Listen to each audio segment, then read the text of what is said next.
अस्सलाम वालेकुम रहमतुल्लाह। मैं हूं यासिर नदीम अलवाजदी। आज एक मुख्तसर वीडियो लेकर आपकी खिदमत में हाजिर हुआ हूं। चंद दिनों पहले हम लोगों ने स्लेवरी के मौजू पर एक स्ट्रीम की थी, एक तारीखी स्ट्रीम, और अल्हम्दुलिल्लाह इस मौजू से मुताल्लिक जितने भी सवालात थे, जितने भी एतराज़ात थे, उनके जवाब देने की कोशिश की गई और एक कामयाब कोशिश थी। इस कोशिश का नतीजा ये निकला कि हमने महसूस किया, बल्कि देखा, कि मुल्हिदीन और मुर्तद्दीन सारे बैकफुट पर नजर आ रहे थे। तो इन लोगों का मोराल बुलंद करने के लिए एक मशहूर मुर्तद गालिब कमाल मैदान में आए और उन्होंने एक स्ट्रीम की चंद घंटों पहले। उनका इरादा यह है कि वो हमारी इस स्ट्रीम का रेफ्यूटेशन पेश करेंगे और अलग अलग स्ट्रीम्स करेंगे। पहली किस्त बहरहाल उनकी आ गई है। मुझे ये तो अंदाजा था कि हमारी स्ट्रीम का कोई ना कोई जवाब आएगा, लेकिन ये नहीं था कि जवाब इल्मी एतबार से इतना कमजोर और इस कदर जहालत से पुर होगा कि उसका रेफ्यूटेशन करते हुए भी हम ये सोचेंगे कि आखिर किस जहालत का जवाब दिया जाए और किस जहालत का जवाब ना दिया जाए। आज की ये वीडियो महज एक ट्रेलर है। मैं जवाब देने के लिए नहीं बैठा। मैं सिर्फ 3 मिसालें दूंगा आज की इस स्ट्रीम में जो गालिब कमाल ने अपनी जहालत का मुजाहिरा किया है, बल्कि इल्मी खयानत का और झूठ का मुजाहिरा किया है। मैं सिर्फ 3 मिसालें दूंगा और ये ट्रेलर इसलिए पेश किया जा रहा है ताकि लोगों को अंदाजा हो जाए कि जब गालिब कमाल की तरफ से जवाबात मुकम्मल हो जाएंगे तो इंशाअल्लाह हमारी तरफ से एक भरपूर रेफ्यूटेशन आएगा। बल्कि हमें ये सिखाना पड़ेगा मुल्हिदों को कि रेफ्यूटेशन करते कैसे। हम ये सोच रहे थे कि हमारी स्ट्रीम की जो भी बातें हैं, जो भी मेन पॉइंट्स हैं, उसको लेकर रद्द किया जाएगा, लेकिन अंदाजा ये हुआ कि मुर्तद्दीन और गालिब कमाल हमारा जो मुकद्दमा है, बुनियादी मुकद्दमा, वो ही नहीं समझे। लेकिन चले, जब हम तफसीली रद्द करेंगे तो उस वक्त हम इस बात को उठाएंगे। ये जो 3 मिसालें में गालिब कमाल की जहालत और खयानत की पेश करने जा रहा हूं, उससे पहले मैं एक पॉइंट क्लियर कर दूं। गालिब कमाल ने मेरे ताल्लुक से यह कहा कि मैं कुरानिस्ट हो गया हूं, चूंकि मैंने उस स्ट्रीम के शुरू में एक मुकद्दमा पेश किया था और उस मुकद्दमे में मैंने ये कहा था कि अगर कोई हदीस कुरान करीम के बिल्कुल वाज़ेह हुक्म के खिलाफ होगी या दीन के मुसल्लमा उसूल के खिलाफ होगी तो उस हदीस को ज़ईफ समझा जाएगा और उस हदीस को रिजेक्ट कर दिया जाएगा। और उसकी मैंने 1-2 मिसालें भी दी थी। तो गालिब मियां ये समझे कि मैं कुरानिस्ट हो गया हूं। जी नहीं, मैं कुरानिस्ट नहीं हुआ हूं। मैं आज भी और अल्हम्दुलिल्लाह हमेशा कुरान और सुन्नत रसूल दोनों को दीन का बुनियादी माखज़ तस्लीम करता रहूंगा। असल बुनियादी वजह यह है कि जब लोग हमारे ताल्लुक से यानी हमारा रद्द करते हैं तो वो हमारी एपिस्टेमोलॉजी को ही नहीं समझते। अगर आपको हमारा रद्द करना है तो कम से कम हमारे उसूल तो समझें। उसूल हदीस इसीलिए मौजूद है, उसूल फ़िक़्ह इसीलिए मौजूद है। आप फ़िक़्ह की इबारतें पेश कर रहे हैं, आप हदीस पेश कर रहे हैं, लेकिन आपको उसूल हदीस नहीं आता और आपको उसूल फ़िक़्ह नहीं आता। जब हदीस की किताबें मुदव्वन हो रही थी तो उसी वक्त उसूल हदीस भी मुदव्वन हो रहा था। जिस वक्त फ़िक़्ह की किताबें लिखी जा रही थी उसी वक्त उसूल फ़िक़्ह की किताबें भी कैनोनाइज हो रही थी। तो आप कम से कम उस मेयार पर तो आए इल्मी एतबार से जिस मेयार पर हम बैठे हैं, अगर आपको हमारे ताल्लुक से स्ट्रीम्स करनी है और हमें रद्द करना है। मैं एक किताब का हवाला देता हूं। मैंने जो बात कही थी अपने मुकद्दमे में, मैं उसका सिर्फ हवाला दे रहा हूं। ये एक किताब है, इस किताब का नाम है उलूमुल हदीस असीलुहा व मुआसिरुहा। ये बहुत सी दुनिया की इस्लामिक यूनिवर्सिटी में निसाब का हिस्सा है। यहां पर इसके सफा नंबर 288 पर यह इबारत लिखी हुई है। अब मसला यह है कि मुझे स्कूलिंग करनी पड़ेगी गालिब कमाल की, और यही सबसे बड़ा मसला है कि एक आदमी जिसको कुछ ना पता हो उसको आप वो उलूम और वो फनून सिखा रहे हो कि जो एक एडवांस लेवल स्टूडेंट को सिखाए जाते हैं। बहरहाल इसमें 2 पॉइंट्स हैं। इसमें पहला पॉइंट यह है कि हदीस को रिजेक्टेड मानने का उसूल यह है, कई सारे उसूल हैं, उसमें चौथा उसूल यह है कि तनाकुजुल हदीस मअल कुरान और कवाइद दीन, कि हदीस कुरान या दीन के जो एस्टैब्लिश्ड कवाइद हैं उनके खिलाफ हो। अगर ऐसी हदीस कुरान के या दीन के जो एस्टैब्लिश्ड कवाइद हैं उनके खिलाफ होगी तो उस हदीस को रिजेक्ट कर दिया जाएगा, उसको ज़ईफ या फैब्रिकेटेड माना जाएगा। और उसमें मिसालें भी मौजूद हैं। 5वां जो उसूल है वो ये है कि तनाकुजुल हदीसी मा मा जाअत बिही सुन्नतुस साबिता। इसका मतलब यह है कि हदीस एक एस्टैब्लिश्ड सुन्ना के खिलाफ हो। अगर कोई हदीस किसी एस्टैब्लिश्ड सुन्नत के खिलाफ है तो उस हदीस को रिजेक्ट कर दिया जाएगा। इस किताब में हवाला है अस्सुयूती अल मसनूआ फिल अहादीस अल मौज़ूआ। इमाम सुयूती ने अल मसनूआ फिल अहादीस अल मौज़ूआ में ये रिवायतें जिक्र की हैं कि जो कुरान के खिलाफ हों, जो दीन के एस्टैब्लिश्ड جو اصول ہیں ان کے خلاف ہوں. تو اس لیے ہمیں قرآنسٹ ہونے کا تانا نہ دیا جائے. ہم حدیث اور سنت پر عمل کرنے والے ہیں لیکن اس کا درجہ قرآن کے بعد رکھتے ہیں. غالب کمال نے ایک بڑی مضحکہ خیز بات کی اپنی اسٹریم میں. غالب کمال نے یہ کہا کہ آج جو میں اسٹریم کر رہا ہوں یہ مسلمانوں کی اور خصوصاً ہمارا نام لے کر کہا کہ ان کی قبر تک وہ اسٹریم پیچھا کرے گی. دیکھیے کیا کہتے ہیں. مگر یہ بات یاد رکھیے گا کہ جو باتیں میں کر رہا ہوں یہ جو اسٹریم ہے نا، یہ آج جو میں نے کر دیا، ابھی اس کا دوسرا پورشن بھی آنا ہے، یہ آپ کا قبر تک پیچھا کرے گی.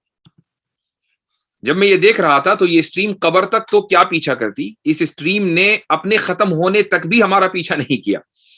یعنی یہ اتنا لو اسٹینڈرڈ کی پریزنٹیشن تھی. ایک موقع پر شاید حارث سلطان نے یہ بھی کہا کہ بھائی کیا زبردست پریزنٹیشن ہے، مجھے دے دو تاکہ میں اس کا ترجمہ کروں. میں حارث کو مشورہ دوں گا کہ ابھی رکیں. اس کی وجہ یہ ہے کہ محض کسی پریزنٹیشن کو پیش کر دینا کافی نہیں ہوتا، بلکہ اس پریزنٹیشن کی کریڈیبلٹی جو ہے وہ اہم ہوتی ہے. تو آپ خامخواہ اپنا ٹائم ضائع کریں گے اس کا ترجمہ کر کے. تو وہ 3 بلنڈر کیا ہیں؟ سب سے پہلے دیکھیے یہ اسکرین شاٹ. پیج کا عنوان ہے slave women as combined property in Islam. اس کے تحت لکھتے ہیں، امام ابن قدامہ اپنی کتاب المغنی میں لکھتے ہیں، اور اس کے بعد ایک عربی کی عبارت ہے، وَإِذَا كَانَتِ الْأَمَةُ بَيْنَ شَرِيكَيْنِ فَوَطَئَاهَا لَزِمَهَا اسْتِبْرَاء. اور یہاں ایک لفظ چھوٹ گیا ہے، استبراءان ہونا چاہیے، نون چھوٹ گیا، بلکہ نون جو ہے وہ ترجمے کے ساتھ مل گیا. خیر چلیں، وہ چونکہ نہ اردو جانتے ہیں نہ عربی جانتے ہیں، یہ کاپی پیسٹ ہے تو میں ان کو بینیفٹ آف ڈاؤٹ دے سکتا ہوں. لیکن آگے جو انہوں نے لکھا ہے اصل وہ ہے، وہ کہتے ہیں کہ اگر ایک کنیز 2 مردوں کی مشترکہ ملکیت میں ہے اور وہ دونوں اس سے جمع کرنا چاہیں تو کنیز کو 2 بار استبراء رحم یعنی خون سے پاک ہونا پڑے گا. یہ جو عبارت ہے کہ وہ دونوں اس سے جمع کرنا چاہیں، سیکس کرنا چاہیں، یہ عربی میں موجود ہی نہیں ہے. عربی کی جو عبارت ہے وہ یہ ہے کہ اگر ایک باندی کے 2 مالک ہوں اور انہوں نے ان دونوں نے اس سے جمع کر لیا ہو، جو کہ حرام ہے. قانون کی کتابوں میں ہر اچھا برا کام بیان کیا جاتا ہے. مثلا قانون کی کتاب میں یہ لکھا ہوگا کہ اگر کسی نے دوسرے کو قتل کر دیا تو اس کا یہ حکم ہے. اس کا مطلب یہ نہیں ہوتا کہ آپ جا کے قتل کر دیں. اسی طریقے سے یہاں پہ لکھا ہوا ہے کہ ایک باندی اگر اس کے 2 مالک ہیں اور ان دونوں مالکوں نے اس کے ساتھ وطی کر لی، یعنی اس کے ساتھ سیکس کر لیا، اس کا مطلب یہ نہیں ہے کہ اس کے ساتھ وہ سیکس کرنا چاہیں تو کر لیں. اس کی دلیل کیا ہے؟ اس کی دلیل یہ ہے کہ خود ابن قدامہ نے جس کتاب کا یہ حوالہ ہے اسی کتاب سے میں دکھاتا ہوں. اپنی کتاب المغنی میں کیا لکھا ہے یہ دیکھیے. یہ ہے وہ کتاب، یہ کتاب مکتبہ شاملہ میں موجود ہے. کتاب کا نام لکھا ہوا ہے کتاب المغنی لابن قدامہ، اور مسئلہ نمبر ہے 1955. یہاں لکھتے ہیں ابن قدامہ، یہ دیکھیے، لا نعلم خلافا بین اہل العلم فی تحریم وطء الجاریۃ المشترکہ. علماء کے درمیان ہمیں ایسا کوئی اختلاف نہیں ملتا، اس تعلق سے اختلاف نہیں ملتا کہ ایک مشترک باندی کے ساتھ کنزومیشن کرنا حرام ہے. اس تعلق سے کوئی اختلاف نہیں. یعنی تمام علماء کا اس بات کے اوپر اتفاق ہے کہ اگر کوئی باندی 2 مالکوں کے درمیان مشترک ہو تو ان میں سے کسی ایک کو بھی اس کے ساتھ کنزومیشن کی اجازت نہیں ہوگی. اس تعلق سے اتفاق پایا جاتا ہے امت میں. یہ اسی کتاب میں لکھا ہوا ہے جہاں سے آپ نے یہ حوالہ اٹھایا ہے. یہ پہلا بلنڈر ہے. آگے چلتے ہیں. یہ ہے ان کا دوسرا بلنڈر. اور یہ یاد رکھیے کہ میں صرف 3 مثالیں دے رہا ہوں. اس کا جو عنوان ہے اس میں وہ یہ کہنا چاہتے ہیں کہ عورت کی جو ماہواری ہے اس سے پہلے ہی عورت کے ساتھ سیکشول پلیجر جائز ہے. چونکہ غالب کمال کا نیریٹو یہ ہے کہ جیسے ہی باندی آتی تھی، جنگ کی قیدی عورتیں آتی تھیں، تو فوراً ہی مسلمان جو صحابہ جن کے بارے میں وہ بات کر رہے ہیں وہ ان کے اوپر پل پڑتے تھے. उसी रात उनके साथ सेक्स होता था, उनका रेप होता था। इसको अपने इस किस्से को, अपनी इस मफरूजे को साबित करने के लिए गालिब कमाल ने ये रिवायत उठाई है। रिवायत है इमाम अहमद इब्न हंबल के बेटे अब्दुल्लाह अपनी किताब मसाइल इमाम अहमद में लिखते हैं, रेफरेंस नंबर 4 कहां का है, बहरहाल ये रिवायत है। इसका तर्जुमा देख लीजिए। खलीफा दोम के बेटे और कबीर सहाबी कहते हैं कि जलूला की जंग के दिन मेरे हिस्से में एक कनीज बांधी आई, उसकी गर्दन सुराही की तरह लंबी गदास थी। इब्ने उमर कहते हैं मुझे अपने ऊपर काबू न हुआ और मैं उसी वक्त उस पर चढ़ दौड़ा और उसके बोसे लेना शुरू कर दिए जबकि लोग मेरी तरफ देख रहे थे। अब इस रिवायत को देखते हैं, ये रिवायत इन्होंने कहां से उठाई है। ये एक बहुत ही, यानी इससे पता चलता है कि ये लोग हमारी जो एपिस्टेमोलॉजी है उससे किस कदर लाइल्म है। लाइल्म का लफ्ज थोड़ा मैंने हल्का बोल दिया, बल्कि मैं कहूंगा कि किस कदर जाहिल है। ये देखिए, हम चलते हैं मकतबा शामिला में। ये किताब है, इस किताब का नाम है किताबुल इलल व मारिफतिर रिजाल लि अहमद रिवायत इब्निही अब्दुल्लाह। दरअसल वो जो रिवायत है जिसको गालिब कमाल ने पेश किया है इब्ने उमर के ताल्लुक से, वो इस किताब में मौजूद है। किताब का नाम क्या है? किताबुल इलल। इलल के माना आते हैं प्रॉब्लम्स, यानी इस किताब के अंदर वो तमाम रिवायतें हैं जिनमें प्रॉब्लम्स हैं। लिहाजा इस किताब से अगर कोई आदमी कोई चीज साबित करना चाहेगा वो कभी साबित हो ही नहीं सकती, क्योंकि इस किताब में जो रिवायतें वो प्रॉब्लमेटिक हैं। अब देखें, इस किताब की जो रिवायत है वो है 2189 रिवायत नंबर। ये वो रिवायत यहां पर आ गई कि इब्ने उमर कहते हैं, इसकी सनद है समिअतु अबी यक़ूलु हद्दसना हुशैम अन अली इब्न ज़ैद अन अय्यूब अल-लुख़मी अन इब्न उमर। वो ये कहते हैं कि जी मेरे हिस्से में एक बांदी आई और फला फला हुआ। उसमें जो इन्होंने खयानत की है, असल वो दिखाना मकसद है। वो खयानत क्या है? इस रिवायत के खत्म होते ही, यहां पर यह रिवायत खत्म हो रही है, वन्नासु यंजुरून, और लोग देख रहे थे। मैं उसके ऊपर चढ़ दौड़ा और मैंने बोसे लेने शुरू कर दिए और लोग देख रहे थे। उसके फौरन बाद यहीं पर लाइन भी नहीं बदली, अहमद के बेटे, अहमद इब्न हंबल के बेटे अब्दुल्ला ये कहते हैं कि समिअतु अबी, मैंने अपने वालिद से सुना। वो ये कह रहे थे कि हुशैम ने, इस सनद में एक रावी है हुशैम, उन्होंने ये बात अली इब्न ज़ैद से नहीं सुनी, इसके बावजूद हुशैम ने इस बात को अली इब्न ज़ैद की तरफ मंसूब कर दिया। यह है पहली प्रॉब्लम। दूसरी जो प्रॉब्लम है वो ये है कि इस रिवायत का जो पूरा दारो मदार है, पूरे किस्से का जो दारो मदार है, वो है अली इब्न ज़ैद इब्न जदआन पर। और अली इब्न ज़ैद इब्न जदआन ये बंदा है ज़ईफ। व मदारुल क़िस्सति अलैहि, पूरा किस्सा इसी को पर डिपेंड करता है, इसी ने ये सारी बातें चलाई। तो भाई ऐसी किताब के जिसमें प्रॉब्लमेटिक रिवायात हो, जिसमें ऑथर खुद ये कह रहा है कि मैं प्रॉब्लमेटिक रिवायात पेश कर रहा हूं, उस रिवायत से इस्तिदलाल करना, इसको जिहालत नहीं कहेंगे तो क्या कहेंगे? यह है इनकी दूसरी खयानत। अब आते हैं तीसरी बड़ी खयानत पर। उसके लिए आप इनकी वीडियो सुनिए। स्लेव औरतों से प्रोस्टिट्यूशन कराना कोई बुरी बात है, ठीक है।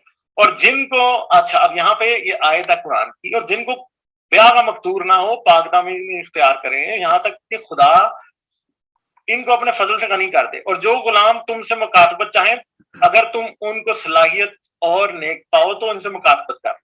और खुदा ने जो माल तुमको बख्शा है इनमें से भी इनको दो। और अपनी लौनियों को अगर वो पाक दामन रहना चाहें तो बेशर्मी से दुनियावी जिंदगी का फायदा हासिल करने के लिए बदकारी पर मजबूर ना करना। और जो उनको मजबूर करेगा तो बेचारियों के मजबूर किए जाने के बाद खुदा बख्शने वाला मेहरबान है। यहाँ पे उनको मजबूर किया जा सकता है, मजबूर करने वाले को अल्लाह माफ भी कर देगा। और मुकातबत के ऊपर बड़ा, मजबूर करने वाले को अल्लाह माफ भी कर देगा। यह है गालिब कमाल की तीसरी खयानत कि कुरान का तर्जुमा जानबूझकर, मैं यहां बेनिफिट ऑफ डाउट नहीं दे सकता चूंकि यह कॉमन सेंसिकली गलत है, यानी इंसान के कॉमन सेंस के खिलाफ है। देखिए मुतरजिमीन ने इसका तर्जुमा कैसे किया है। ये वो आयत है, आयत नंबर 33 सूरह नूर की। इस आयत का तर्जुमा हमारे लिए तो वाज़ेह है کہ اللہ تعالیٰ کن کو معاف کرے گا؟ کیا اللہ تعالیٰ مجبور کرنے والوں کو معاف کرنے والا ہے، یا جن باندیوں کو پروسٹیٹیوشن کے لیے مجبور کیا گیا اور مجبور ہو گئی، مجبور ہونے کی وجہ سے انہوں نے سرنڈر کر دیا، ان کو معاف کرنے والا ہے؟ اللہ تعالیٰ کہہ رہا فَإِنَّ اللَّهَ مِن بَعْدِ إِكْرَاهِهِنَّ غفور الرحیم، اللہ ان کے مجبور ہو جانے کے بعد ان کو معاف کرنے والا ہے، نہ کہ مجبور کرنے والوں کو۔ دیکھیے، غلط ترجمہ کر کے غالب کمال نے یہ تاثر دینے کی کوشش کی ہے کہ مسلمان اپنی باندیوں سے پروسٹیٹیوشن کراتے تھے۔ یہ ترجمہ سامنے ہے، پہلا ترجمہ ہے فی ظلال القرآن سید قطب کا۔ آخر کی آیت پڑھتا ہوں چونکہ وہی اصل چیز ہے، چونکہ وہی اصل مسئلہ ہے۔ اور جو کوئی ان کو مجبور کرے تو اس جبر کے بعد اللہ ان کے لیے غفور الرحیم ہے، یعنی جن کو مجبور کیا گیا۔ سید ابو الاعلی مودودی کا ترجمہ ہے، اور جو کوئی ان کو مجبور کرے تو اس جبر کے بعد اللہ ان کے لیے غفور الرحیم ہے۔ اب کوئی آدمی، میں اس کو جہالت نہیں کہہ سکتا بلکہ خیانت کہہ سکتا ہوں، اس کو جھوٹ کہہ سکتا ہوں، کہ ایک آدمی بالکل واضح انداز سے یہ سمجھ سکتا ہے کہ مغفرت اور رحمت کا تعلق کس سے ہے، کیا جبر کرنے والے سے ہے، یا جس لڑکی کو، جس عورت کو جبر کیا گیا، جس کو زبردستی اس کھیل میں دھکیلا گیا، مغفرت اور رحمت کا تعلق اس سے ہے۔ ایک مشہور اسکالر ہیں علامہ طیبی، وہ یہ کہتے ہیں کہ جس شخص نے مجبور کیا، مکرہ، اس کے لیے شدید وعید ہے اور زبردست دھمکی ہے۔ اس کا مطلب یہ ہوا کہ اسٹیٹ دراصل اس تعلق سے جو بھی قانون بنانا چاہے وہ قانون بنائے گا، سخت سے سخت قانون بنائے گا کہ مولا پروسٹیٹیوشن اپنی باندی سے نہ کرا سکے۔ اسی پیج پر اگر آپ نیچے چلے جائیں، ایک اہم بات لکھی ہوئی ہے۔ امام ابو احمد القرجی رحمہ اللہ کہتے ہیں اس آیت کے تحت کہ اگر کوئی شخص فمن فعل هذا بجاریتہ، اگر کوئی شخص اپنی باندی کو مجبور کرے گا پروسٹیٹیوشن کے لیے تو وہ اللہ تعالیٰ کی ناراضگی مول لے رہا ہے، اس کی لعنت مول لے رہا ہے، یہاں تک کہ وہ اپنے اس عمل سے رک جائے۔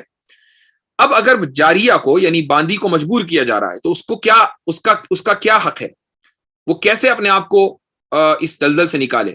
اس کے بارے میں ہے وعلی الجاریۃ ان تقاتل من اراد ذلک منها، جاریہ کو، باندی کو چاہیے کہ وہ ریزسٹ کرے، وہ لڑے اپنے اس حق کے لیے کہ اس کو پروسٹیٹیوٹ نہیں بننا ہے۔ اور کس طریقے سے لڑے؟ اپنے ہتھیار سے لڑے، اپنے ہاتھ سے لڑے، جس طریقے سے بھی چاہے وہ اپنا ڈیفenس کرے۔ ہتھیار سے لڑنے کا مطلب یہ ہے کہ اگر اس نے مجبور کرنے والے کو مار دیا تو اس کے اوپر کوئی سزا نہیں ہے، چونکہ اللہ تعالیٰ اس کی مغفرت اور رحمت کا اعلان قرآن میں کر چکا ہے۔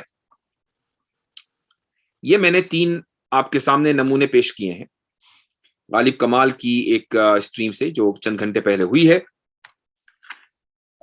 میں یہ چاہوں گا کہ غالب صاحب آپ اپنی اگلی اسٹریم سے پہلے اسلامک اپسٹمولوجی کا تفصیل سے مطالعہ کریں، چونکہ آپ ہمارے معیار پر اتر نہیں پا رہے ہیں اور ہمارا وقت ضائع ہوتا ہے۔ آپ ایک بہت سارے حوالے پیش کر دیتے ہیں اور یہ سمجھتے ہیں کہ آپ نے میدان مار لیا۔ آپ کے جتنے حوالے ہیں ان میں سے آدھوں سے زیادہ حوالوں اور ریفرنسز کا ہم آلریڈی اپنی اسٹریم میں جواب دے چکے ہیں۔ اس لیے میں جب آپ کی اسٹریم دیکھ رہا تھا تو مجھے محسوس ہوا کہ اس بندے نے تو ہماری اسٹریم 6 گھنٹے کی دیکھی ہی نہیں، یہ جواب کس چیز کا دے رہا ہے؟ جو ہمارا مقدمہ نہ سمجھا ہو، جو ہماری پوزیشن نہ سمجھا ہو، جو ہمارا سٹینس نہ سمجھا ہو، وہ جواب دینے کے لیے آ گیا اور لوگ اندھ بھکتی میں اس کو کہنے لگے کہ غالب صاحب آپ نے کمال کر دیا۔ تو میں غالب صاحب سے یہ کہنا چاہوں گا کہ غالب میاں آپ سے نہ ہو پائے گا، آپ چھوڑ دیں، اور اگر آپ کو اتنا ہی شوق ہے تو کر کے دیکھ لیں۔ جب آپ کی طرف سے جواب مکمل ہو جائے گا تو ہماری طرف سے جواب آئے گا اور اس میں آپ دیکھیں گے کہ اسکالرلی ریفیوٹیشن کیسے ہوتا ہے۔ تب تک کے لیے ناظرین کو خدا حافظ، السلام علیکم ورحمۃ اللہ وبرکاتہ۔